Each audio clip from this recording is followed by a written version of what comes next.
পরমারাধ্য প্রভুজি আমাদের বলছেন, অবস্থার পরিপ্রেক্ষিতে ধর্মের প্রকৃতির রূপান্তর ঘটবে, কিন্তু ধর্মের মূল সুর বদলাবে না।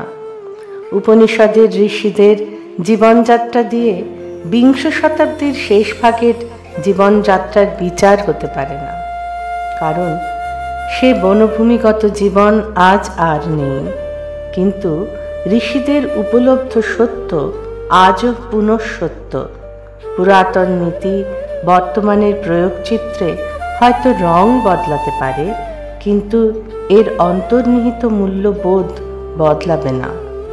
মহাপ্রেমী যিশুর শিবত্ব হয়তো আজকের দিনে বেমানান লাগতে পারে, পরিবর্তিত সমাজ ব্যবস্থায় প্রয়োজন বোধে রুদ্রের ভয়ঙ্কর মূর্তির মধ্যেও যিশুর প্রেমালিঙ্গন আসতে পারে।